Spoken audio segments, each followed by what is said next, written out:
Well, Glenn, it's not very often that we get to catch you outdoors for a one-on-one here, but thanks for joining us. I guess we want to talk today about enterprise budgets. We've been talking a little bit about how you can budget your cow herd to make the most money. And one thing that you are expert on is calving season. How does calving season affect what it costs you to be a producer? Well, I think calving season enters in terms of the feed costs, obviously, when the cows calve. We need to make sure we're matching the biology with the forage. The biology being the cow. The cow has to be in good body condition when she calves.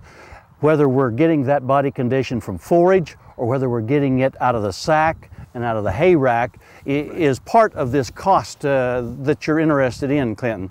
So as we think through this, I think folks want to take a look at their own operation and see what's the best way for them to make sure the cows are in good body condition when they calve, with the forage base that they've got, and with the supplements that they have available to them. Now, when we start breaking it down, there's really a couple of options on calving season. You've got spring calving season and you've got fall calving season. What are those considerations and how do they stack up? Well, first of all, I'd point out that those of us in the Southern Plains have a real advantage over our friends that live up next to the Canadian border in that with our environment, we have choices. We can either have a spring calving operation successfully or have a successful fall calving operation. One of the first considerations that perhaps goes into the thinking is what are we going to do with the calves when we're done with them, when they're weaned. If we have a substantial wheat pasture option available to us, then those spring-born calves really fit that pretty nicely. They're weaned in October. 6 weeks later, they're ready to go on to that new wheat pasture and go through the winter in a wheat pasture program. The fall calf doesn't fit that. Right. So that is one of the first things that we would enter into. But if we're going to sell that calf at weaning time, then we may want to look at the market. And where's the best market? What's the timing of the market that gives us the best value of those calves? Yeah. And in spring born versus fall born, there are some kind of real advantages as far as market goes there.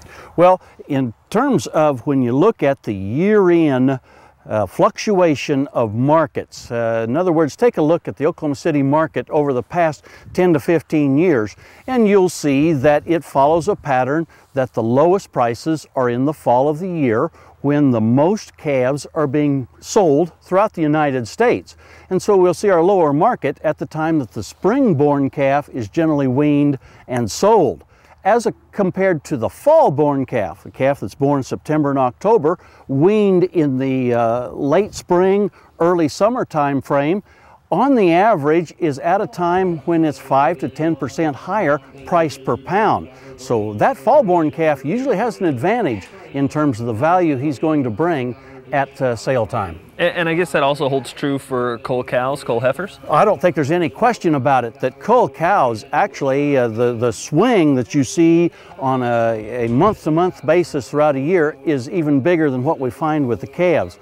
Those cull cows marketed in the fall often are 10 to 15% lower in price per pound than if they were going to be sold, say, spring, early summer time frame. And that's one of the key reasons that some producers have actually made the change from spring to fall calving, is because of the value not only of the calves, but of those cull cows. Glenn, one thing that Dave Lallman talked about a few weeks ago was the cost of running a cow per year has gone up. I think it's somewhere around $500 per cow per year.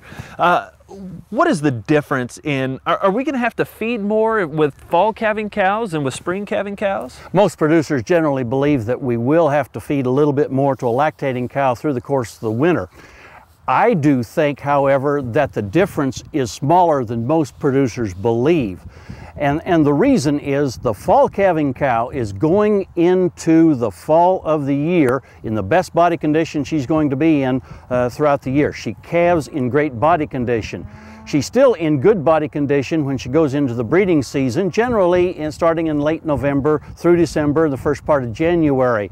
So we're able to utilize the forage, the summer forage, to get the good body condition on those fall calving cows, as compared to the spring calver that's going to calve in February and March. Now we're looking at having to feed usually some hay and some supplement to those cows through the course of the first part of the winter to make sure she's in good body condition at calving time, and then maintain that body condition on dormant native range or dormant Bermuda grass going into the breeding season, which starts in May. So I think as we look at this pretty closely, the difference in feed cost is pretty small. The biggest difference, I think, is going to be in those calf prices, cull cow prices, and the fact that those fall calving cows are in great body condition when they calve.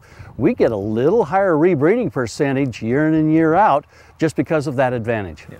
So I guess really the take-home message is you need to look at your operation and see what fits.